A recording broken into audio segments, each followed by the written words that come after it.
আসসালামু আলাইকুম। ধন্যবাদ। ওয়ালাইকুম আসসালাম ওয়া রাহমাতুল্লাহি ওয়া বারাকাতুহু। জুরু শেখ ভালো আছেন? জি, একটু জোরে বলেন, শোনা যাচ্ছে না।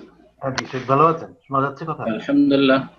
যেটা হলো যে জোহরের নামাজের আগে যে 4 রাকাত সুন্নত নামাজ যেটা আছে হুম। সেটাকে আমরা 2 রাকাত করে পড়তে পারি না 4 রাকাত একসাথে, কোনটা সহি? জোহরের আগে যদি 4 রাকাত সালাত পড়েন, আর এটি হচ্ছে উত্তম, 2 রাকাতের হাদিস আব্দুল্লাহ বিন উমর রাদিয়াল্লাহু তাআলা আনহুমার রয়েছে। কখনো কর্মব্যস্ততায় যদি 2 পড়েন কোনো অসুবিধা নেই। 10 রাকাতের হাদিস রয়েছে, 12 রাকাতের হাদিস রয়েছে।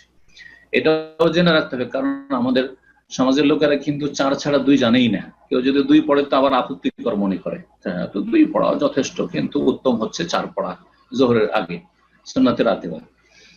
12 রাকাতের হাদিসের উপর যদি আমল করেন তাহলে আপনি জোহর আগে 4 পড়বেন। এখন এই জোহর আগে 4 এক সালামে পড়বেন না 2 সালামে পড়বেন? তার সাথেও তো দুটো পড়বেন, কিন্তু 4 রাকাত পড়লে কিন্তু 1 সালামে না 2 সালামে? এই ক্ষেত্রে উত্তম হচ্ছে, সুন্নত সম্মত হচ্ছে যে 2 সালামে পড়বেন।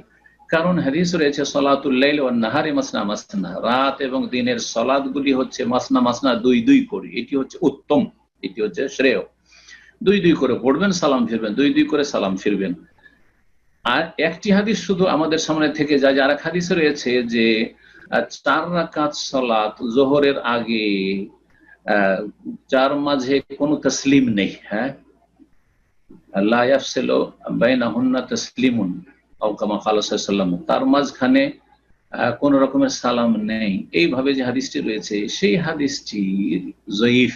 যে হাদিসটি মুহাদ্দিসিনদের কাছে জয়ীফ, দুর্বল। কোন কোন আমাদের লেখকরাও এই হাদিস পেশ করে দিয়েছেন, কিন্তু হাদিসটি আল্লামা আলবানী এবং অন্যান্যরা জয়ীফ বলেছেন।